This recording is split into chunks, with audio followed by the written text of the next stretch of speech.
ഞാൻ Alex പെരേരയുടെ UFC കിട്ടിയ ഫേവറേറ്റ്സിനെ പറ്റി കുറെയൊക്കെ പറഞ്ഞിട്ടുണ്ട്. അതൊക്കെ സത്യം എല്ലാവർക്കും അറിയാം. എന്നാലും ഭയങ്കര കോമ്പറ്റീറ്റീവ് ആയിരുന്നു ഫസ്റ്റ് ഫൈറ്റ്. ശരിക്കും നല്ല കോമ്പറ്റീറ്റീവ് ആയിരുന്നു. എടാ 4 കിക്ക് കൊണ്ടുപോയപ്പോ തന്നെ പുള്ളിയുടെ മനസ്സിൽ നിന്റെ കാര്യം തീർന്നടാ, കാരാടാ ഇപ്പൊ തരാട്ടാ. എടി നീനേക്കായിട്ട് 6-7 മണിക്കൂർ ഷൂട്ട് ചെയ്ത് അതൊരു ഡിസ്ട്രാക്ഷൻ ആണോ ഇല്ലേക്കിച്ചു നീ പറ. പ്രസ് കോൺഫറൻസിന് എല്ലാവരെയും ഒരുമിച്ച് കിട്ടണല്ല, ജിറി, കലീല്, പെരേര. അപ്പൊ 3 പേർക്കും സെറ്റ് ആയിട്ട് എന്തോ തരാനുണ്ടെന്ന് പറഞ്ഞിട്ടുണ്ട്. മച്ചാൻ ഇത് മെരാബിന്റെ ടൈമാണ്, മെരാബിന്റെ പ്രൈമാണ്, മെരാബിന്റെ പീക്കാണ്. കലീല് കാലടിച്ച് ജിറിയുടെ 2 കാലും പോയിട്ട് ഇരിക്കുന്ന ഒരു ജിരി ഉണ്ടാവും. ഞാൻ സാമുറയാണ്, എന്റെ കൊണ്ട് കാലില് പവർ കൂട്ടണം ഫൈറ്റിന്റെ ഇടയിൽ. അലക്സ് പെരേര വീസസ് അങ്കലവ് 320 പറ്റി സംസാരിക്കാനാണ് വന്നിരിക്കുന്നത് അറിയല്ല. അപ്പൊ സ്റ്റേ ട്യൂൺഡ്. പിന്നെ വീഡിയോ ഇറങ്ങുന്നതിന് മുമ്പ് തന്നെ ഗിച്ചു ഒന്ന് കമന്റ് ചെയ്താൽ അവരോട് ഒന്ന് കമന്റ് ലൈക്ക് ചെയ്യാൻ പറയാം. ഗുണമെന്ന് വേഗം പറ. അത് നമ്മൾ എല്ലാ പ്രാവശ്യം പറഞ്ഞിട്ടില്ല, കുറെ പേര് കമന്റ് ചെയ്യുന്നുണ്ട്. അപ്പൊ ഇനിയും കുറച്ചൊരു കമന്റ് ചെയ്യാത്തവര് കമന്റ് ചെയ്യുക. പിന്നെ മറ്റേ സാധനം 50% കൂടുതൽ ആൾക്കാർ ഇപ്പോഴും സബ്സ്ക്രൈബ് ചെയ്തിട്ടില്ല. അപ്പൊ എല്ലാവരും സബ്സ്ക്രൈബ് എന്നാലും പറഞ്ഞ നിങ്ങൾ കമന്റ് ചെയ്തില്ലേ, നിങ്ങളുടെ ചാനൽ കാണുന്ന ആൾക്കാർ, നിങ്ങളുടെ സെയിം കാണുന്ന ആൾക്കാർക്ക് സജഷൻ പോവും. അങ്ങനെ പുതിയ MMA ഫാൻസിനെ കിട്ടട്ടെ, സബ്സ്ക്രൈബേഴ്സ് കിട്ടട്ടെ. അപ്പൊ ജസ്റ്റ് ഇങ്ങനെ എന്തെങ്കിലും ഒരു കമന്റ് കിച്ചന് വേണ്ടി ഇത് എന്തെങ്കിലും ഒരു കമന്റ് ചെയ്യും. അപ്പൊ back to video. UFC 320 guys, ഞാൻ പറയട്ടെ, ഈ അലക്സ് പെരേരയുടെ പവർ മനസ്സിലായ ഒരു കാര്യം ഞാൻ പറയട്ടെ. ഈ കാര്യം അലക്സ് പെരേര ഉണ്ടായിരുന്നെങ്കിലേ ഒരു ഹുങ്ക് വരൂല. സത്യം പറയണ്ട, ഞാൻ അലക്സ് പെരേരയുടെ UFC കിട്ടിയ ഫേവറേറ്റ്സിനെ പറ്റി കുറെയൊക്കെ പറഞ്ഞിട്ടുണ്ട്. അതൊക്കെ സത്യം എല്ലാവർക്കും അറിയാം. എന്നാലും ഈ അലക്സ് പെരേര ഉണ്ടാകൊണ്ടാണ് ഈ കാർഡിന് ഒരു ഹുങ്കുള്ളത്. ഇപ്പൊ അലക്സ് പെരേര ഈ ഫൈറ്റ് ഇല്ല, അങ്ക് വിസസ് ജിറിയാണ് ഈ സെയിം കാർഡ്. നമുക്കൊരു ഇതില്ല. അതുകൊണ്ട് അപ്പൊ ഞാൻ വിചാരിച്ചിട്ടാ കുറേയൊക്കെ അലക്സ് പെരേര പറഞ്ഞ അലക്സ് പെരേരയുടെ പവർ അലക്സ് പെരേര തന്നെ ഉണ്ട്. എടാ ഒറ ഫേക്ക് ചെയ്യാൻ പറ്റൂലല്ലേ ഗിച്ചു, ഒതന്റിക് ഒറ, ഫാനിന്റെ ബേസ് ഒറ. അത് പുള്ളി ഉണ്ടാക്കിയെടുത്തത് ഒന്നും ചാമാന്ന് പറഞ്ഞ ഒരു അക്ഷരം വെച്ച് മാത്രം ഉണ്ടാക്കിയെടുത്ത് പറയണത്. ഇപ്പൊ വന്ന് ട്രാഷ് ടോക്ക് കണ്ടില്ലേ അങ്ങായിട്ട്? എന്ത് ട്രാഷ് ടോക്കാണ്. ഗൂഗിൾ ഗൈസ്, നിങ്ങൾ ആരെങ്കിലും ഗൂഗിൾ ട്രാൻസ്ലേറ്റ് വഴി 5 മിനിറ്റ് ഡിലേ ഉള്ള ട്രാഷ് ടോക്ക് കണ്ടോ? കാരണം ഇവിടെ പറഞ്ഞ എഫക്റ്റ് കഴിഞ്ഞ് അലക്സയുടെ ഹൈപ്പിൽ പറഞ്ഞ് റിലാക്സ് ആയി 4 ഡീപ് ബ്രീത് എടുത്ത് കഴിയുമ്പോൾ ട്രാൻസ്ലേറ്റ് ടഗ് അവിടെ നിന്ന് പറഞ്ഞ് ഇവിടെ വന്ന് 4 ബ്രീത് എടുത്ത് കഴിയുമ്പോഴാണ് ചൂട് പോണ്. എന്നാലും വിയർഡസ്റ്റ് ട്രാഷ് ടോക്കിന് ഇഷ്ടമായിരുന്നു. പക്ഷെ ട്രാഷ് ടോക്കിന്റെ കുറച്ച് കാര്യം പറഞ്ഞിട്ട് ഫൈറ്റിലോട്ട് നടക്കണ്ട കാര്യം പറയാം. അലക്സ് പറഞ്ഞ് എന്നെ കണ്ടപ്പോ പേടിച്ച് റൂമിലോട്ട് ഇവന് ഓടിയെന്ന്. അങ്ക് വിറ്റോ സമയത്ത് പറഞ്ഞേ I'm here, what you want, I'm here. അപ്പൊ അലക്സ് അപ്പൊ ഒന്നും പറഞ്ഞൊന്നുമില്ല. അതിനുശേഷം എണീറ്റിട്ട് അലക്സ് പറഞ്ഞു I respect you as a fighter but Monday I will slap you. അത് അങ്കിന്റെ കോച്ച് ഒറ്റക്ക് അവിടെ നിൽക്കണേട്ടാ, ബാക്കി എല്ലാവരും അവിടെ ഉണ്ട്. എന്നിട്ട് അങ്ക് നൈസായിട്ട് അങ്കിനെ വിളിച്ചു വരുത്തിയതാന്ന് പറഞ്ഞ കോച്ച്. എന്നിട്ട് പിന്നെ അങ്ക് നൈസായിട്ട് അങ്ക് മറ്റേ ഒരു മീമി ഞാൻ കണ്ടായിരുന്നു, മറ്റേ ട്വിറ്ററിൽ എന്തൊക്കെയാ പറഞ്ഞോണ്ടിരിക്കണ. അപ്പൊ ബ്രോ പറയില്ലേ എന്ത് Twitter, what the fuck is Twitter. അടിപൊളി. അങ്ങനെയല്ല, അലക്സ് തെളിവോടെ വന്നേക്കണാണ്. Bro why did you say that we Twitter? അപ്പൊ വാട്ട് ഇസ് ട്വിറ്റർ? അത് ശരിക്കൂല്ലേ അടിപൊളി മീമായിരുന്നില്ലേ, ഒരു ഫ്രഷ് മീമായിരുന്നത് കണ്ടപ്പോ. എന്ന് വെച്ച് കഴിഞ്ഞാൽ ഫുൾ ഓപ്പറേറ്റഡ് അലിയാണ്. ഇതിപ്പോ പിന്നെ മാത്രമല്ല ഉബാറിന്റെ അടുത്ത് പെരാബ് നീ എന്നിട്ട് ഇങ്ങനെ കിട്ടിയതാ. അപ്പൊ ഉബാർ ഇതൊക്കെ കറ അറിഞ്ഞിട്ടില്ല. അവിടെ അത് മറ്റേ നമ്മുടെ അലിയണ്ണന്റെ ഇത് ഫൈറ്റിലോട്ട് നടക്കാം ഗൈസ്. ഫൈറ്റിലോട്ട് വരുമ്പോ ഗിച്ചു എന്താ തോന്നണ? മറ്റേ ഫസ്റ്റ് ഫൈറ്റ് ഞാൻ ഒന്നും കൂടി കണ്ട്, ശരിക്കും ഭയങ്കര കോമ്പറ്റീറ്റീവ് ആയിരുന്നു ഫസ്റ്റ് ഫൈറ്റ്. ശരിക്കും നല്ല കോമ്പറ്റീറ്റീവ് ആയിരുന്നു. പക്ഷേ അങ്ക് ജയിച്ച റൗണ്ടൊക്കെ അലക്സിന് ഒന്നും ചെയ്യാൻ പറ്റിയില്ല. അതാണ് പറ്റിപ്പോയത്. അത് കാരണം കുറച്ചും കൂടി എഫക്റ്റീവ് ആയ പോലെ തോന്നി. എടാ അത് മാത്രമല്ല, അലക്സ് കഴിഞ്ഞ ഫൈറ്റ് നോർമൽ അലക്സ് പെരേരയായിട്ട് നിനക്ക് തോന്നിയ? എല്ലാ ഫൈറ്റും അലക്സ് പെരേര പറയാനല്ല 40% ഉണ്ടായിരുന്നുള്ളൂ. എനിക്ക് ഇങ്ങനത്തെ ന്യായങ്ങൾ പറയുമ്പോഴാണ് 40% പുള്ളി ജമാലുലിനെ ഉറക്കിയത്, 40% ചെറിയ അടിച്ചത്. ഇതിനകത്തൊന്നും തുറക്കാൻ പറ്റില്ല. എനിക്ക് ഇങ്ങനത്തെ ന്യായ കാര്യങ്ങൾ. അപ്പൊ നാളെ അങ്കലമെന്ന് പറയണേ എന്റെ നടുവിൽ കയറണേ ഞാൻ 33% ഉണ്ടാണെന്ന് പറഞ്ഞാൽ എന്ത് ചെയ്യും? അത് വിട്. ഞാൻ ഒരു കാര്യം പറയട്ടെ, എനിക്ക് തോന്നണ അലക്സിന്റെ കഴിഞ്ഞ ഫൈറ്റിൽ എല്ലാവരും ശ്രദ്ധിച്ചില്ലേ, അലക്സ് എല്ലാ ടേക്ക് ഡൗൺ ഡിഫെൻഡ് ചെയ്ത്. പക്ഷെ ടേക്ക് ഡൗൺ സ്റ്റോപ്പ് ചെയ്യാൻ വേണ്ടി വന്ന മൂടാണ് ആ ഫൈറ്റ് തോന്നിയത്. കാരണം ഒരിക്കലും പോലും ഫ്ലോ സ്റ്റേറ്റിൽ കയറാനൊന്നും അലക്സ് 5 റൗണ്ട് ഫിനിഷ് ചെയ്യാറില്ല. അലക്സ് അങ്ങനെ ഫ്ലോ സ്റ്റേറ്റിൽ നിന്നും കയറിയാൻ കൂടി ഇല്ല, കാരണം അൺകംഫർട്ടബിൾ ആയിരുന്നു. പിന്നെ മാത്രമല്ല ഇപ്പൊ അറിയില്ലേ, അലക്സിന് ഓർത്തഡോക്സ് ഫൈറ്റേഴ്സ് വരുമ്പില്ല ആ കാഫ് കിക്ക് അടിക്കാൻ കുറച്ച് സുഖമാണ്. നമുക്ക് എല്ലാവർക്കും അറിയാലോ ഒരാളുടെ കാര്യം. പക്ഷെ ഇവൻ സൗത്ത് ബോയ് ആണ്. അപ്പൊ സൗത്ത് പോയുള്ള ഇവനെ കാലടിക്കാൻ നിർത്തില്ലേ, ചെക്ക് ചെയ്യണ പോലെയാണ്. ഫ്രണ്ടിലെ കാലടിക്കുമ്പോ അങ്കിന്റെ കാല് ചെക്ക് ചെയ്യണ പൊസിഷനിലാണ് ഇരിക്കണത് തന്നെ, ലെഫ്റ്റിന്റെ. നിനക്ക് മനസ്സിലായ ന്യൂട്രൽ പൊസിഷൻ. അപ്പൊ അലക്സിന്റെ മിക്ക സാധനവും സെറ്റ് ചെയ്യണ എന്താണ്, ലെഫ്റ്റ് കിക്കിലൂടെ വന്നിട്ട് അത് കൊടുത്ത് പിന്നെ ഒരു ബോഡി ജാബ്, എന്നിട്ട് പിന്നെ കം ടു ദ ടോപ്പ്. ആ സാധനമാണ് അലക്സ് എല്ലാ കളിയും ചെയ്യാറില്ല. അതുകൊണ്ട് ഓൾറെഡി സൗത്ത് പോയിരിക്കുമ്പോൾ അലക്സിന് ഈ ഒരു പ്രശ്നമുണ്ട്. രണ്ടാമത്തെ പ്രശ്നം എന്ന് പറഞ്ഞാൽ എപ്പോഴും ആ ടേക്ക് ഡൗൺ ഒരു ത്രെട്ട്, എന്തൊക്കെ പറഞ്ഞാൽ ഇപ്പൊ ടേക്ക് ഡൗൺ ചെയ്യോ, അവർ ഫ്രീഡം ഇല്ല. ഇതിനു മുമ്പ് അലക്സ് ഫേസ് ചെയ്തിരിക്കുന്ന എല്ലാ അപ്പോണൻസിനും അലക്സിന് ഒരിക്കലും പോലും നീ എന്നെ ടേക്ക് ഡൗൺ ചെയ്യും, നീ എന്നെ ടേക്ക് ഡൗൺ ചെയ്യുന്ന പേടിക്കണ്ട. പക്ഷേ ഇവന് ടേക്ക് ഡൗൺ ജന്മനാണല്ലോ, ഇവനെപ്പോഴും ഉപയോഗിക്കാറില്ല. എന്നാലും ജന്മന ടാലന്റ് ഉള്ളതുകൊണ്ട് അലക്സിന്റെ മനസ്സിൽ ടേക്ക് ഡൗൺ ചെയ്യപ്പെടുന്ന ഇതുണ്ട്. ഈ രണ്ട് കാര്യങ്ങളുകൊണ്ട് അലക്സിന് മനസ്സിലായി ഒരു ഫ്രീ ആവാൻ പറ്റിയിട്ടില്ല. അപ്പൊ അതാണ് ആ ഫൈറ്റിൽ നമ്മൾ കണ്ടത്. അപ്പൊ ഇതൊക്കെ മാറ്റി പുള്ളി എലൈറ്റ് പണ്ടത്തെ അലക്സ് ആയിട്ട് തിരിച്ചു വരോ, എന്താ തോന്നുന്നത് എനിക്ക്? എന്ത് നടക്കുന്നു? റെസ്ലിംഗ് എന്തായാലും കുറച്ച് നാൾ കൊണ്ട് ഫിക്സ് ചെയ്യാൻ പറ്റുന്ന സാധനമല്ല. അപ്പൊ പുള്ളിയുടെ ഗെയിം പ്ലാൻ, പുള്ളി പക്ഷെ കുറെ ഹൈ കിക്ക് ലാൻഡ് ചെയ്തായിരുന്നു കേട്ടാ, ഹൈ കിക്ക് കുറെ ലാൻഡ് ചെയ്തായിരുന്നു. അപ്പൊ പക്ഷെ ഈ ലെഫ്റ്റ് കിക്ക് ചെയ്യൂലേ, ഈ സൗത്ത് പോയിന്റ് ആയിട്ട് കിക്ക് ചെയ്യുമ്പോൾ പുള്ളി ബാലൻസ് പോണ പോലെ ഉണ്ടായിരുന്നു. അപ്പൊ ആ കംഫർട്ടബിൾ ആയിട്ട് ആ റൈറ്റ് ഒരു ഓർത്തഡോക്സ് എന്ന് കഴിഞ്ഞാൽ പക്ക ലെഫ്റ്റ് കാലിട്ട് അടിച്ചടിച്ചടിച്ചടിച്ച് ആ കാല് കഴിഞ്ഞ് മറ്റേ സ്വിച്ച് ചെയ്ത് അങ്ങനെ പുള്ളി അവിടെ നിന്ന് ബിൽഡ് ചെയ്യണാണ്. പുള്ളി അപ്പൊ തന്നെ എടാ 4 കിക്ക് കൊണ്ടുപോയപ്പോ തന്നെ പുള്ളിയുടെ മനസ്സിൽ നീന്റെ കാര്യം തീർന്നടാ, കാരണം അവിടെ ഇപ്പൊ തരാട്ടാ, ആ സീനാണ്. മനസ്സിലായി? ഇവിടെ അതില്ല. സൗത്ത് പോലെ ആകുമ്പോ തന്നെ കിക്ക് ചെയ്യുമ്പോ തന്നെ അങ്കലത്തിന്റെ സൗത്ത് പോയിന്റ് ലീഡ് ലെഗ് തന്നെ ചെക്ക് ചെയ്യണ പൊസിഷൻ തന്നെ ഇരിക്കണത്. ആ പൊസിഷൻ തന്നെ അങ്ങനെയാണ്. അപ്പൊ ഒന്നും കൂടി വെച്ചുകൊണ്ട് കൊടുത്ത അപ്പൊ തന്നെ ആ ഫാക്ടർ വന്ന്. അപ്പൊ അറിയില്ല അലക്സ് ഇമ്പ്രൂവ് ചെയ്ത് സൗത്ത് പോയി കേട്ട് അറിയുള്ളൂ. എന്തായാലും കുറെ കിക്ക് ബോക്സിങ് സൗത്ത് പോയ ആൾക്കാരെ ചെയ്തിട്ടുണ്ടാവണം. എനിക്ക് റെക്കോർഡൊന്നും അറിയാൻ പാടില്ല, നോക്കിയിട്ടില്ല. ഗിച്ചു അങ്കിന്റെ കോൺഫിഡൻസ് ഒന്ന് ആലോചിച്ചു ഈ ഫൈറ്റ്. അതാണ് അല്ല, അങ്ക് കൗണ്ട് ഡൗണിൽ പറഞ്ഞ സീനുണ്ട്, ഈ റീമാച്ച് അലക്സിനുള്ള ചാൻസ് അല്ല, ഇത് എനിക്ക് ഫിനിഷ് ചെയ്യാൻ വേണ്ടിയുള്ള ചാൻസ് ആണെന്ന്. അത് ശരിക്കും പറഞ്ഞൊരു സ്റ്റേറ്റ്മെന്റ് ആണ്. അത് മാത്രമല്ലടാ, നീ ഒന്ന് ആലോചിച്ചു ഗിച്ചു, ഞാനും നീ കൂടി ഒരു ഫൈറ്റ് കഴിഞ്ഞ് കുറച്ച് ബെറ്റർ ആയിട്ട് ഫസ്റ്റ് ഫൈറ്റ് നീയാണ് ജയിച്ചത്. സെക്കൻഡ് ഫൈറ്റിൽ നിന്റെ കോൺഫിഡൻസ് ലെവൽ ഒന്ന് ആലോചിച്ച് നോക്ക്. ഒരിക്കലും നീ ജയിക്കാൻ പോണില്ല, നിനക്ക് 90 വയസ്സായാലും. എന്നാലും ഞാൻ ജസ്റ്റ് ഹൈപ്പോത്തറ്റിക്കലി നീ ഒന്ന് ആലോചിച്ച് നോക്കിയേ. ലൈക്ക് നിനക്കൊരു കോൺഫിഡൻസ് ഉണ്ടാവൂലേ, ലൈക്ക് പറയുമ്പോ ആ കോൺഫിഡൻസ് അങ്കുവന. പിന്നെ മാത്രമല്ല ചാമ്പ്യൻ ആകുമ്പോ ഒരു കോൺഫിഡൻസ് ഓൾറെഡി ഉണ്ടാവും. അല്ലെങ്കിൽ കംസത്തിനെ പോലെ ആരെങ്കിലും ഒക്കെ ചലഞ്ചർ ആയിട്ട് വന്നാ അപ്പൊ ഉണ്ടാവൂല കേട്ടോ, അത് വേറെ കാര്യം. പക്ഷെ അല്ലാണ്ട് ചാമ്പ്യൻ ആയിട്ടുള്ള ഒരു കോൺഫിഡൻസും പിന്നെ ഓൾറെഡി നിന്നെ അടക്കി. മനസ്സിലായി? പിന്നെ അത് മാത്രം എനിക്ക് ഇഷ്ടപ്പെടാത്ത അലക്സിന്റെ ഒരു കാര്യം പറഞ്ഞുതരാം. ഞാൻ ഈ ഫൈറ്റ് അലക്സിന് ഇമ്പോർട്ടന്റ് ഫൈറ്റ് ആണ്. ലൈക്ക് ചില ആൾക്കാരോട് അലക്സിനൊന്നും ചെയ്യാനില്ലത്. പക്ഷെ എന്നെ വരെ കുറച്ച് പേര് സംബന്ധിച്ചോളം അലക്സിന് ഇമ്പോർട്ടന്റ് ഫൈറ്റ് ആണ്. കാരണം ഇത്രയും സ്റ്റൈലിസ്റ്റിക്കലി ടഫായ അങ്കലവിനെ തോപ്പിച്ചെന്ന് പറഞ്ഞാൽ അലക്സ് പെരേര മറ്റേ ഓൾറെഡി ലെജൻഡ് ആണ്, പക്ഷെ ഇത് അൾട്രാ സിമെന്റഡ് ആയി ആ പൊസിഷൻ. പക്ഷെ ഈ ഫൈറ്റിൽ സിനിമ ഷൂട്ട് ചെയ്യാൻ പോയ പോട്ടെ, എടീ നീനയൊക്കെ ആയിട്ട് 6-7 മണിക്കൂർ ഷൂട്ട് ചെയ്ത് അതൊരു ഡിസ്ട്രാക്ഷൻ ആണോ ഇല്ലേക്കിച്ചു? നീ പറ. പക്ക 100% കോൺസെൻട്രേറ്റ് ചെയ്തിരിക്കുന്ന ആളെ വെച്ച് നോക്കുമ്പോ ഇതൊരു ഡിസ്ട്രാക്ഷൻ ആണ് അല്ലേ? നീനായിട്ടുള്ള ഡിസ്ട്രാക്ഷൻ ഓൾറെഡി ആണ്. പക്ഷേ ഫസ്റ്റ് ഫൈറ്റിന്റെ ഡിസ്ട്രാക്ഷൻ ആണോ ഈ ഡിസ്ട്രാക്ഷൻ ആണോ വലുത്? ഫസ്റ്റ് സമയത്ത് എന്തൊക്കെയാ നടന്നതെന്ന് ഓർമ്മയില്ലേ? കൊറിയ പോണ്, അവിടെ പോണ്, ഓസ്ട്രേലിയ പോണ്, സ്ട്രിക്ലൻഡിനെ കോർണർ ചെയ്യാൻ പോണ്, വന്നവരും പോണവരെ എല്ലാവരെയും കോർണർ ചെയ്യണ്. അത്ര ഡിസ്ട്രാക്ഷൻ ഇല്ലാന്ന് വെച്ചു. എടാ അങ്ങനെ വന്നു കഴിഞ്ഞാലും ഇത് തോറ്റ് കഴിഞ്ഞ റീമാച്ചിൽ ഒന്നും ഇപ്പൊ ചില ആൾക്കാരെ കണ്ടിട്ടുണ്ടായിരുന്നു. റീമാച്ചിൽ മീഡിയക്ക് പോലും ഇപ്പൊ ഷീനോമാലി സെക്കൻഡ് വരാബ് തോറ്റുപോയിട്ട് ഷീനോമാലി പോലെ ജയിച്ചിട്ട് തോക്കണത് പറഞ്ഞല്ല. സെക്കൻഡ് വരാബായിട്ടുള്ള റീമാച്ച് കഴിഞ്ഞപ്പോൾ അധികം മീഡിയം പ്രസ് ഒന്നും ചെയ്തില്ല, അധികം സോഷ്യൽ മീഡിയ പോലും ചെയ്തില്ല. ഭയങ്കര കോൺസെൻട്രേറ്റ് ആണ്. എന്നിട്ട് തോറ്റുപോയി, കാരണം അത് മെരാബാണ്, അറിയാല്ല. പക്ഷെ ഇവിടെ അലക്സ് പെരേര അങ്ങനെ ഒരു പ്രിപ്പറേഷൻ കണ്ടത്. ചിലപ്പോൾ അലക്സിന് ഇത് എന്തെങ്കിലും ആവട്ടെ. പക്ഷെ ഞാൻ പറയാ, ഇപ്പൊ വെച്ച് നോക്കി നടക്കണതും വെച്ച് നോക്കി എല്ലാം കൂട്ടി കാണിച്ച് മറ്റേ ഇങ്ങനെ കബഡി നിരത്തി നോക്കിയിട്ട് എനിക്ക് തോന്നാനില്ല അലക്സ് ജയിക്കുമെന്ന്. അലക്സ് ജയിച്ചാൽ നല്ലതാണ്. ഞാൻ പറഞ്ഞില്ലേ, ഇവരുടെ തുടക്കം തന്നെ പറഞ്ഞില്ലേ, Alex fight Pereira fight TV ഈ വീഡിയോ എടുക്കാൻ ഒരു ഇൻട്രസ്റ്റ് കുറച്ച് 10 പേര് കൂടുതൽ കാണണം. അത് തന്നെയാണ്. അപ്പൊ അലക്സിന്റെ വാല്യൂ നമ്മൾ മനസ്സിലാക്കിയാണ്, കറക്റ്റ് സ്വർണത്തിന്റെ വാല്യൂ ആണ്.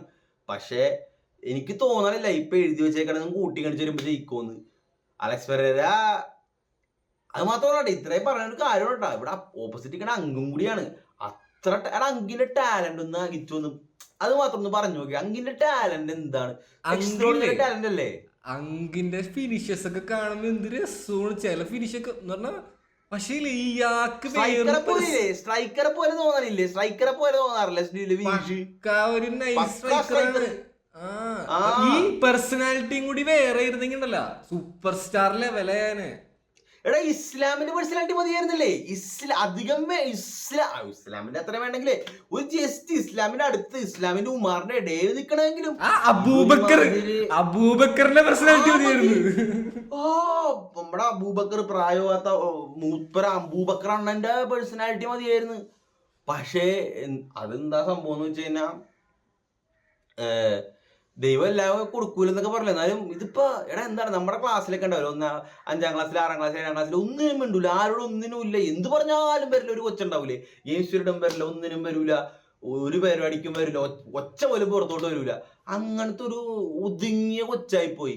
ഇൻട്രോവേർട്ടല്ല, ഇൻട്രോവേർട്ടുകൾ ഇൻട്രോവേർട്ട് എന്ന് വിളിക്കാൻ ആഗ്രഹിക്കുന്ന ഒരാളാണ് അങ്കലവ്. അപ്പൊ അതുകൊണ്ട് ഒരു കുഴപ്പം മനസ്സിലായി. ചാമ്പ്യൻഷിപ്പ് അടിച്ച് 2 വർഷത്തേക്ക് അറിയില്ല. നേരത്തെ അലിയുടെ 4 തെറിയെങ്കിലും കേൾക്കായിരുന്നു, അതുമില്ല. പുള്ളി ഞാൻ അങ്കലവ് എന്ന് പറഞ്ഞ ന്യൂസ് ജീവിച്ചിരിക്കേണ്ടതിന് ഒരു തെളിവില്ല. അപ്പൊ അങ്ങനത്തെ ഒരാൾ ചാമ്പ്യനായി വന്ന as a market, as an MMA fan, as a Kerala fan ഓഡിയൻസിനൊക്കെ നല്ലതല്ല. ആ ഒരു കാര്യം പറഞ്ഞേ പറ്റുള്ളൂ. പിന്നെ ഇപ്പൊ അങ്കലവ് ഇന്ന് ട്വീറ്റ് ചെയ്തിട്ടുണ്ടായി, അങ്കലവല്ല അലി ഇന്ന് ട്വീറ്റ് ചെയ്തിട്ടുണ്ടായിരുന്നു, മറ്റേ പ്രസ് കോൺഫറൻസിന് എല്ലാവരെയും ഒരുമിച്ച് കിട്ടണല്ല, ജിറി, കലീല്, പെരേര. അപ്പൊ 3 പേർക്കും സെറ്റായിട്ട് എന്തോ തരാനുണ്ടെന്ന് പറഞ്ഞിട്ടുണ്ട്. ഇനി അലി അവിടെ നിന്ന് മൈക്ക് മേടിച്ച് പറയുമെന്നറിയില്ല, എന്താന്നറിയില്ല, ആരായിരിക്കും പറയാൻ പോണേ. എന്ത് പറയാൻ എനിക്കറിയാൻ പാടില്ല. അത് മാത്രമല്ല ഈ ഫൈറ്റ് കഴിഞ്ഞ അലക്സ് പെരേര തോറ്റ പിന്നെ അലക്സ് പെരേരക്ക് എന്താണെന്ന് നമ്മളൊന്ന് ഇരുത്തി ആലോചിക്കൊണ്ടിരുന്നു. കാരണം അലക്സ് ഇത് കഴിഞ്ഞാൽ അലക്സ് പെരേര ഹെവി വെയിറ്റ് പോകണല്ലോട്ടെ ഞാൻ പറയുള്ളൂ. കാരണം ഹെവി വെയിറ്റിലോട്ട് പോകുമ്പോൾ മനസ്സിലായി കുറച്ചും കൂടി ബെറ്റർ ഒരു bigger Alex Pereira. Heavyweight Alex Pereira visit Derrick Lewis fight ഒക്കെ വെറുതെ ഒരു രക്ഷയില്ലാണ്ട് സെയിലായി പോകും. അത് USA കാർഡിൽ വൈറ്റ് ഹൗസിൽ വരെ ആൾക്കാർ വെച്ച explosive third fight, last fight വെക്കാം. Alex Pereira visit Derrick Lewis heavy വെയിറ്റിൽ എങ്ങനെ ഉണ്ടാവും കിച്ചു? മറ്റേ ഒരു WWE മൂഡ് ഫൈറ്റ് ആയിരിക്കും. ഒരു വലിയൊരു മനുഷ്യനും 2 വലിയ മനുഷ്യന്മാരും, 2 നോക്കൗട്ട് ആർട്ടിസ്റ്റുകൾ. അപ്പൊ ഇത്രയുള്ള പറയാൻ, ഇതും പറഞ്ഞില്ല, ജസ്റ്റ് പറയാൻ ഇത്രേ ഉള്ളൂ. ഈ ഫൈറ്റ് അലക്സ് പെരേരയുടെ പോലെ ഫ്ലോ സ്റ്റേറ്റിലൊക്കെ കയറി ടേക്ക് ഡൗണിന് പ്രാധാന്യം കൊടുത്തു. പക്ഷെ അത് ഫൈറ്റിനെ എഫക്ട് ചെയ്യരുത്. പഴയ അലക്സ് പെരേരയായിട്ട് ഫൈറ്റ് ചെയ്യുന്നാലും ഞാൻ പറഞ്ഞില്ലേ ഭയങ്കര ചലഞ്ചാണ് ഇരിക്കണം. കാരണം അലക്സ് പെരേരയെ കൊണ്ട് ഈസി ടാസ്ക് അല്ല. അങ്കലവിനെ തോപ്പിക്കുക, അങ്ങനെ പോൾക്കിനൊക്കെ പണ്ടങ്ങോട്ട് തോപ്പിച്ചിരുന്നു, ഭാഗ്യത്തെ തോപ്പിച്ചാലാണ്ട് അങ്ങനെ വേറെ തോപ്പിച്ചിട്ടില്ല. അതുള്ള അങ്ങനെ ഞാൻ പറഞ്ഞില്ലേ പ്രിഡോമിനന്റ്ലി സ്ട്രൈക്കറാണ്, റെസ്ലിംഗ് ബേസ് ഉണ്ടെന്നേ ഉള്ളൂ. ഡാഗസ്ഥാനിൽ ഡീഫോൾട്ട് ആയിട്ട് റെസ്ലിംഗ് പിടിച്ചു ഒരു 3/4 കിലോ റെസ്ലിംഗ് ജനിക്കുമ്പോൾ തന്നെ കിട്ടൂലേ, ആ ഡാഗസ്ഥാനിലെ റെസ്ലിംഗ് ഉണ്ടെന്നേ ഉള്ളൂ, അല്ലാണ്ട് പ്രഷറല്ല. അപ്പൊ അറിയാം കിട്ടില്ല ഫൈറ്റ് ആയിരിക്കും, കണ്ടറിയാം. അപ്പൊ ഇത്രയും പറഞ്ഞുകൊണ്ട് പ്രഡിക്ഷൻ എന്ന് പറഞ്ഞാൽ 60-40, 60% I believe Ankalaev will win, 40% Alex might win. But I want Alex to win. Alex ജയിക്കുന്നതാണ് MMA-ക്കും ഫാൻ ബേസിനും നല്ലത്. ഞാൻ മാനിഫെസ്റ്റ് ചെയ്യണാണ് അലക്സ് ജയിക്കാൻ വേണ്ടി. എനിക്ക് 51-49 ആണ്. എങ്ങനെയെങ്കിലും ഒരു അലക്സ് ഒരു KO, ഒരു TKO എങ്ങനെയെങ്കിലും എന്ന് പറഞ്ഞാൽ ഇപ്രാവശ്യം ടേക്ക് ഡൗൺ ആവട്ടെ. ടേക്ക് ഡൗൺ ആയി പോവേ ആയാലും കുഴപ്പമില്ല, ടേക്ക് ഡൗൺ കൊടുത്താണെങ്കിലും ഒരു ഫിനിഷ് കിട്ടിയാൽ മതി. നെക്സ്റ്റ് ഫൈറ്റിലോട്ട് പോവുകയാണ്. Merab versus Kichu Cory. Mixed martial ആർട്ടിസ്റ്റിലെ ആർട്ടിസ്റ്റ് ആണ്, അതാണ് കോറി. കുറച്ച് സ്കിറ്റൊക്കെ കണ്ടായിരുന്ന കോറിയുടെ, കുറച്ച് സ്കിറ്റൊക്കെ കണ്ടായിരുന്ന ഈ അടുത്തിറക്കണ കുറച്ച് കോമഡി സാധനങ്ങൾ ഇറക്കി വിടുന്നുണ്ട്. ഭയങ്കര ഔട്ട് ഓഫ് ദ ബോക്സ് സാധനങ്ങൾ നമ്മൾ ഓഫീസിലെ പോലത്തെ സ്കിറ്റുകൾ ഇറക്കണം. മെരാബിനെ ഷിനോമാലിനെയൊക്കെ എക്സ്ട്രാ ആൾക്കാരായിട്ട് കൊണ്ടുവന്നിട്ടുണ്ട്, അതൊക്കെ കൊള്ളാം. എന്നുവെച്ചാൽ പുള്ളി പേഴ്സണാലിറ്റി. പിന്നെ കോറിക്കില്ലേ, കോറി ഇൻട്രോവേർട്ട് ആണെങ്കിൽ ഒരു പേഴ്സണാലിറ്റി ആണ്, ഇൻട്രോവേർട്ടാണ് കോറി. കോറി ഇടക്കിടക്ക് ഇൻസ്റ്റാഗ്രാം ഇടണ ഒരു വീഡിയോ പോലെ കണ്ടില്ലേ കോറിയുടെ ഔട്ട് ഓഫ് ബോക്സ് ആയിട്ട്. കോറി മറ്റേ AI ഉപയോഗിച്ച് ട്രാഷ് ടോക്ക് ഒക്കെ ചെയ്യണ ഒരു സാധനമൊക്കെ ഉണ്ടായിരുന്നില്ലേ? പിന്നെ ChatGPT എടുത്ത് വെച്ച് ട്രാഷ് ടോക്കുകൾ കുറെ സംഭവമൊക്കെ ഉണ്ട്. പക്ഷെ ഫൈറ്റിലോട്ട് വരുമ്പോ എന്താണ് വെച്ചാൽ ഇത് മെരാബിന്റെ ടൈമാണ്, മെരാബിന്റെ പ്രൈമാണ്, മെരാബിന്റെ പീക്കാണ്. അതാണ് പ്രശ്നം, മനസ്സിലായി? മെരാബ് ഇപ്പൊ സീനോമാലി സെക്കൻഡ് റീമാച്ചിലൊക്കെ സീനോമാലിക്കിട്ട് ചില പഞ്ചൊക്കെ ഔട്ട് സ്ട്രൈക്ക് ചെയ്ത് കോൺഫിഡൻസ് അവസാനം കഴുത്ത് വിരിച്ചടിച്ച് ഓടിച്ച് സബ്മിറ്റ് ചെയ്തെങ്കിലേ ഒരു ഇത് അവന്റെ കാലല്ലേ, കാർത്തികേയന്റെ കാലല്ലേ എന്ന് മറ്റേ പറയൂ ഇന്നസെന്റ്. അപ്പൊ അതേപോലെ പുള്ളിയുടെ ടൈമാണ് ഇപ്പൊ. അപ്പൊ അതിന്റെ കൊണ്ടുള്ള ഒരു മിത്തിക്കൽ എലമെന്റ് ഉണ്ട്. അതിന്റെ കൂടെ ഈ വന്നത് അൺലിമിറ്റഡ് കാർഡുള്ള മെരാബാണ്. അപ്പൊ അറിയാല തോക്കണമെങ്കിൽ സബ്മിറ്റായി ഏതെങ്കിലും ഒരു കടയിൽ കാലിൻ്റെ ഇടയിൽ പോയി സബ്മിറ്റ് ആയാൽ മാത്രം. കാരണം നിങ്ങൾ മനസ്സിലാക്കുക, നല്ല കിടിൽ 2 പേരുടെ കാല് ഇഞ്ചുറി ആക്കി ലിഗമെന്റ് പൊട്ടിച്ചിരിക്കുന്നതാണ് കോറി സാൻഡേഗൻ. അപ്പൊ ആ ഒരു മിസ്റ്റേക്ക് മെരാബ് ചെയ്തില്ലെങ്കിൽ, കാലിൽ പോയി ലെഗ് വെച്ച് കൊടുത്തില്ലെങ്കിൽ, Merab should win this fight. എനിക്ക് കോറി ജയിച്ചാൽ കൊള്ളാന്നുണ്ട്. പക്ഷെ ഈ ശരിക്കും മെറാബ് ഫ്യൂച്ചർ ഗോട്ടല്ലേ ബാൻഡം വെയിറ്റ്. ഇപ്പോൾ ഓൾറെഡി തന്നെ ഗോട്ട ആവാറായി. ഇനിയിപ്പോ സ്റ്റാക്ക് ചെയ്തോണ്ടിരിക്കുന്ന ഡിഫൻസ് ഇപ്പൊ ഓൾറെഡി മറ്റേ GSP ക്ലിയർ ഔട്ട് ചെയ്യണം. ഇപ്പൊ കോറിനൊക്കെ തോപ്പിച്ച് ക്ലിയർ ഔട്ട് ചെയ്യാനാണ്. ഹെവി ഡിവിഷൻ ക്ലീൻ ചെയ്തോണ്ടിരിക്കാനാണ്. ആകെ ആ സ്റ്റെർലിങ് ആദ്യമേ ഫ്രണ്ട് ആയിരുന്നില്ലായിരുന്നെങ്കിൽ പണ്ടേ ചാമ്പ്യൻ ആയാണ്. പിന്നെ കുറച്ചുകൂടി നേരത്തെ പരിപാടി നടന്നാനെ. അൺലിമിറ്റഡ് കാർഡിയും അൺലിമിറ്റഡ് റെസ്ലിംഗ് റൗണ്ടും കൂടി വന്നു കഴിയുമ്പോ ഒരു അൺബീറ്റബിൾ നീ ഒന്ന് ആലോചിക്കടാ. പുള്ളി റെസർവറാണ്, പക്ഷെ ഏറ്റവും വലിയ റെസർവർ അല്ല. പുള്ളി അത്യാവശ്യം സ്ട്രൈക്കർ ചെയ്യും, പക്ഷെ ഏറ്റവും ബെസ്റ്റ് സ്ട്രൈക്കർ അല്ല. പക്ഷേ ഈ കാർഡിയോ ഉള്ള ഒരു സാധനം കൊണ്ട് എന്താണ്, പുള്ളി അടിപൊളിയാണ്. കാരണം ഈ പുള്ളിയുടെ ബാക്കി പോരായ്മകളൊക്കെ പുള്ളിയുടെ ഈ അൺലിമിറ്റഡ് കാർഡിയോ വെച്ച് അങ്ങോട്ട്. കാരണം മനസ്സിലായ, ഫസ്റ്റ് റൗണ്ടിൽ ഫൈറ്റ് ചെയ്യണ പോലെ 3rd round 4th round 5th round fight ചെയ്യാൻ പറ്റിയ അതിന് വലിയ അനുഗ്രഹം വേറൊന്നും, അതിനെ വലിയ ബ്ലെസ്സിങ് വേറെ ഇല്ല ബ്രോ. വേറെ കുറവുകൾ നമുക്കുണ്ടെങ്കിൽ ആ കുറവുകളൊക്കെ മാസ്ക് ചെയ്യുക 4th റൗണ്ടിൽ 1st റൗണ്ട് കാർഡിയോട് ഇറങ്ങിക്കഴിഞ്ഞാൽ. അത് മാത്രമല്ല, പുള്ളിക്ക് ഷോ ബോട്ട് ചെയ്യാനായിട്ട് നല്ല കഴിവുണ്ട്. ഓരോ ആക്ഷനൊക്കെ ചെയ്തിട്ട് കറക്റ്റ് മൊമെന്റത്തിൽ പോയി ഷോ ബോട്ട് ചെയ്യും. പിന്നെ നിങ്ങൾ ആലോചിക്കും 4th റൗണ്ട് 5th റൗണ്ടൊക്കെ കാർഡിയോ ഉണ്ടെങ്കിലേ പഞ്ചെടുക്കാനുള്ള. കാരണം 1st റൗണ്ടിൽ പഞ്ചെടുക്കുന്ന പോലെ നമുക്ക് ഒരിക്കലും 4th റൗണ്ടിൽ സെയിം പഞ്ച് എടുക്കാൻ പറ്റില്ല, 5th റൗണ്ടിൽ എടുക്കാൻ പറ്റില്ല. പക്ഷേ 4th റൗണ്ടിലും 5th റൗണ്ടിലും കാർഡിയോ ഉള്ള എടുത്തതിന് 1st റൗണ്ടിൽ എടുക്കണ പോലെ പഞ്ചും എൻഡുറൻസും ഉണ്ടാവും. അപ്പോൾ മനസ്സിലായി, ഇത്രയും കാര്യങ്ങളാണ് മറ്റേ മനസ്സിലായ. ഔട്ട് കാർഡിയോ ചെയ്താണ് ഉമാറിനെ തോപ്പിച്ചു. ഉമാറിനെ ഔട്ട് സ്കിൽ ചെയ്താൽ ഔട്ട് കാർഡിയോ ചെയ്താണ് നീ. 4th റൗണ്ടിലും 5th റൗണ്ടിലും മെരാബിന്റെ എനർജി ഉമാറിന്റെ എനർജി കൂടി കമ്പയർ ചെയ്യാൻ പോലും പറ്റില്ല. മനസ്സിലായി. അപ്പൊ അതൊക്കെ ഉള്ളത് കൊണ്ട് മെരാബ് ഷുഡ് വിൻ. പക്ഷെ കോറിയുടെ ഡേഞ്ചർ ആവാൻ മനസ്സിലാക്കണം. പക്ഷെ മെരാബ് ഷുഡ് വിൻ ദിസ്. മെറാബിന്റെ ഞാൻ വേറെ സംഭവം കേട്ടായിരുന്നു. DC-യുടെ ഒരു ഇന്റർവ്യൂവിൽ പറഞ്ഞാണ്, ഡൂഡ് ജോർജിയെന്ന് ആദ്യമായിട്ട് US-ലോട്ട് വന്നപ്പോഴേക്കും പുള്ളിക്ക് വന്ന ജിമ്മില് പുള്ളിക്ക് ഒരു സ്കാമിലാണ് ഏർപ്പെട്ടത്. നല്ലൊരു ജിമ്മായിരുന്നില്ല. എന്നിട്ട് പുള്ളിനെ കൊണ്ടുപോയി ബോക്സ് ചെയ്യിപ്പിച്ചെന്ന്. എന്നിട്ട് ബോക്സിങ് ജയിച്ച് ഒരു 3-0 4-1 അങ്ങനെ എന്തോ റെക്കോർഡൊക്കെ ഉണ്ട്, ബോക്സിങ് റെക്കോർഡ്. അപ്പൊ പുള്ളി അത് ജയിച്ചതും ഈ കാർഡിയോന്റെ ഇതുകൊണ്ടാണ്, അല്ലാണ്ട് പ്യുവർ ടെക്നിക്കൽ ബോക്സിങ് എങ്ങനെ ഉണ്ടാവാനാണ്. ഞാൻ പറഞ്ഞില്ലേ, കാർഡിയോ ഉണ്ടെങ്കിൽ നമുക്ക് കുറെ സാധനം മാസ്ക് ചെയ്യടാ. ഇപ്പൊ 10 റൗണ്ട് ഫൈറ്റ് ആണെങ്കിൽ മെരാബിനെ ആരും തോപ്പിക്കാൻ പോകണില്ല. അതൊന്ന് ആലോചിച്ച് നോക്കി. മനസ്സിലായ, 10ാമത്തെ റൗണ്ട് ആയിരിക്കും മെരാബ് കൊടുത്ത 3rd റൗണ്ട് കാർഡിയോ പോലെ കഥക്കണം. ചിലപ്പോൾ അത് കഥക്കൂല കേട്ടോ, എനിക്കറിയില്ല. മെറ്റാബോളിസം ഒക്കെ ഡിഫറെന്റ് ആണ് മാൻ. വർക്കിംഗ് VO2 max ഒക്കെ അയാളുടെ വേറെ ലെവലായിക്കോളൂ. അപ്പൊ എന്ത് ചെയ്യാനാണ്, ഒന്നും ചെയ്യാൻ പറ്റില്ല. അൺലിമിറ്റഡ് ചീറ്റ് കോഡാണ്. മെരാബ് ഷുഡ് വിൻ ദിസ്. അല്ലെങ്കിൽ കാല് മനസ്സിലായി ലോക്കിൽ പോയാൽ തോറ്റു പോകും. വേറെ ശൈലിക്ക് പറയാൻ അറിയാമല്ല. പിന്നെ മെരാബ് പറഞ്ഞാൽ this will be 90% striking match എന്ന്. കുറച്ചുകൂടി ക്ലിനിക്കൽ സ്ട്രൈക്കർ കോറി ഉണ്ടാകും. നിങ്ങൾ കോറിയുടെ സ്ട്രൈക്കിംഗ് എടുത്ത് നോക്കിയാൽ മനസ്സിലാവും. ബാക്കി ആൾക്കാർക്ക് ഫിഗർ ഔട്ട് ചെയ്യാൻ പറ്റുന്ന ഒരു സ്റ്റൈലും ഉണ്ട്. സ്ട്രൈക്കിംഗ് കുറച്ചുകൂടി ക്ലീൻ ആണ്. മെരാബ് മനസ്സിലായി, ബ്രോളർ, പക്കാ ബ്രോളർ വിത്ത് കോൺഫിഡൻസ് ആൻഡ് ടെക്നിക്കൊക്കെ. സ്ട്രൈക്കിംഗ് ബെറ്റർ ആയിക്കൊണ്ടിരിക്കണേ ഓരോ ഫൈറ്റിലും, അവൻ്റെ ഓരോ ടെക്നിക്കും.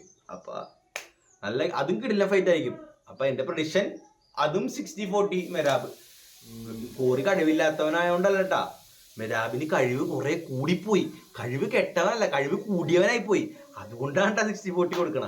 എനിക്ക് തോന്നുന്ന ഒരു 70% മെറാബ് എന്തായാലും ജയിക്കും, അങ്ങനെ തോന്നുന്നത്. അല്ലെങ്കിൽ ആ ഒരു ബ്ലണ്ടർ പോലത്തെ തന്നെ മിസ്റ്റേക്കുകൾ വന്ന് പെട്ടുപോയാലേ പറ്റുള്ളൂ. അല്ലാണ്ട് 25 മിനിറ്റ് ഫൈറ്റ് കാല് പോയിട്ട് ഫസ്റ്റ് റൗണ്ടിൽ തന്നെ ലിഗമെന്റ് കീറി നമുക്ക് മനസ്സിലായിട്ട് 2nd റൗണ്ട് വയ്യാണ്ട് മെരാബ് ഫൈറ്റ് ചെയ്യാൻ മെരാബ് വരും. മെറാബ് ടാപ്പ് ഒന്നും ചെയ്യില്ലല്ലോ. മെറാബ് എന്തായാലും വരും.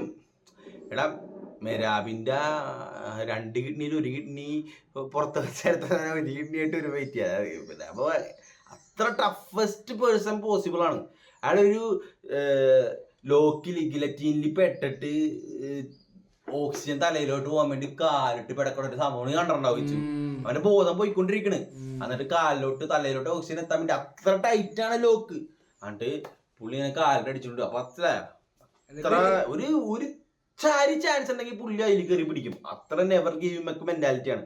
അപ്പൊ മെരാബ്. അപ്പൊ അധികം നീട്ടണില്ല. ഇത് പറഞ്ഞുകൊണ്ട് അടുത്ത ഫൈറ്റ് അകിച്ചിന്റെ പ്രഡിക്ഷൻ എത്ര 70-30 70-30. അപ്പൊ അടുത്തതിലോട്ട് പോണ്. ഇതൊരു ബാങ്കർ ഫൈറ്റ് ആണ്. ഇതുകൊണ്ട് കഴിഞ്ഞാൽ പിന്നെ ബാങ്കർ എന്ന് പറയാൻ ഒന്നുമില്ല ഈ കാര്യം കേട്ടോ. അത് ഞാൻ തുറന്ന് പറഞ്ഞേക്കാം. എനിക്ക് അടുത്ത 2 കഴിഞ്ഞ പറ്റിയൊക്കെ പറയാനും കൂടി ഇല്ല, ജസ്റ്റ് ഉണ്ടെന്നേ പറയാനുള്ളു. അപ്പൊ ദേ നമ്മുടെ CTE ഇല്ലാത്ത ആളും അന്ധവിശ്വാസങ്ങൾ ഇല്ലാത്ത ആളും തമ്മിലുള്ള ഫൈറ്റാണ്. കളി റൗണ്ട്രി വീസസ് ജിറി അണ്ണെ. അപ്പൊ Kichu, what you think? Jiri degree എടുത്തിട്ടുള്ള ഫസ്റ്റ് ഫൈറ്റ് ആണ്ടാ. With knowledge comes power.